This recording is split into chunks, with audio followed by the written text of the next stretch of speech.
और news nation पर CSIR के डायरेक्टर जनरल शेखर मुंडे ने क्या कुछ कहा वो आपको बताते हैं। अलग अलग तकनीक से होनी चाहिए टेस्टिंग, ये उनके जरिए कहा गया है। साथ ही छोटे शहरों और गांव में आरटीपीसीआर टेस्ट बढ़ने चाहिए क्योंकि यहां से जो मामले होते हैं उनके बारे में जानकारी हाथ नहीं लग पाती है।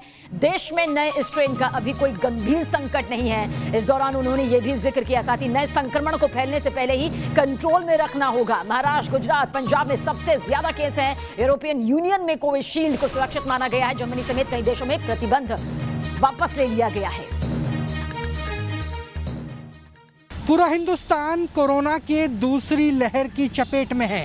100 दिनों के बाद पहली बार ऐसा हुआ है जब एक दिन का आंकड़ा 39,000 पहुंच गया। 25,000 अकेले महाराष्ट्र का और दिल्ली में भी 600 प्लस। हमारे साथ बात करने के लिए डॉक्टर शेखर मुंडे हैं, डीजी हैं सीएसआईआर के। सर, जिस तरीके से केस बढ़ रहे हैं, किस और इशारा कर रहे हैं, कब तक ये थम पाएंगे? क्योंकि लगातार रिकॉर्ड बढ़ोतरी देखी जा रही है 2021 के लिहाज से। अक्टूबर छोड़ दीजिए। ये जो आंकड़े बढ़ रहे हैं ये ज़रूर चिंताजनक बात है, लेकिन देखना चाहिए कि ज़्यादातर आंकड़े जो है ये 1, 2 या 3 राज्यों से ही अभी आ रहे हैं। तो ये कहना मुश्किल है कि पूरे भारत में आंकड़े बढ़ रहे हैं हर जगह पे। 1 या 2 का प्रांत जो है जैसे महाराष्ट्र है जहाँ पे ज़रूर ये चिंताजनक बात है कि आंकड़े बढ़ रहे हैं। सर, दिल्ली में डबल हो गए हैं, हरियाणा में डबल हो गए हैं, गुजरात की स्थिति खराब है, तमिलनाडु में तेज़ी से बढ़ रहे हैं, बहुत सारे राज्य ऐसे हो गए हैं। हाँ, आंकड़े बढ़ रहे हैं, लेकिन वहाँ पे 100-200 ऐसे बढ़ रहे हैं, ऐसे हज़ारों में नहीं है जैसे कि महाराष्ट्र में पाया जा रहा है कि महाराष्ट्र में काफ़ी बड़े स्तर पर आंकड़े बढ़े हुए हैं। तो ये ज़रूर चिंता करने का विषय है कि आंकड़े क्यों बढ़ रहे हैं, और बार बार लोगों को बताना ज़रूरी है कि कोविड अप्रोप्रिएट बिहेवियर आपका ज़रूर पालन करें। सर, लगता है कि टेस्ट बढ़ाने और खासतौर पे आरटीपीसीआर टेस्ट बढ़ाने की भी ज़रूरत है, क्योंकि देश में वैक्सीनेशन तो 10 लाख की जगह 20 लाख 30 लाख तक भी जा रहा है, लेकिन टेस्टिंग पर डे लगभग 1 मिलियन के आसपास ही है, 10 लाख के आसपास। टेस्टिंग तो सही चल रही है वैसे।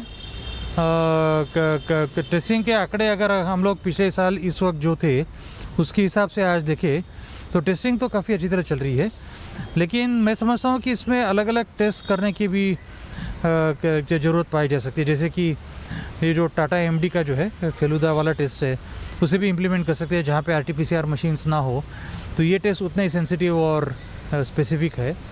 उसी तरह जो एक ड्राई स्वैप का मेथड जो बताया था सीसीएमबी ने, उसको भी इम्प्लीमेंट किया जा सकता है वैसे। सर, जो नया स्ट्रेन के 400 के आंकड़े तो जीनोम स्टडी के बाद पुष्ट हो चुके हैं, जो सरकार का डाटा है, ये कितना बड़ा हो सकता है? क्योंकि 400 भी एक छोटा नंबर नहीं है और बहुत सारे ऐसे भी केस होंगे जो ट्रैक में नहीं आए होंगे, रिकॉर्ड में नहीं आए। नहीं, ट्रैक में नहीं आने का सवाल ही नहीं आता है, क्योंकि ट्रैकिंग काफ़ी अच्छी चल रही है। एनसीडीसी जो हमारी दिल्ली की संस्था है वो काफ़ी अच्छी तरह ट्रैक कर रही है पूरे स्ट्रेन्स को पूरे भारत में। तो और उनके पास पूरे आंकड़े हैं कि कैसे कि फैल रहा है वगैरह। तो 400 जो आंकड़ा है वो अभी इतना बड़ा नहीं है, गंभीर जरूर है लेकिन इतना बड़ा नहीं है कि जिसकी वजह से बहुत ज़्यादा चिंता करने की ज़रूरत हो।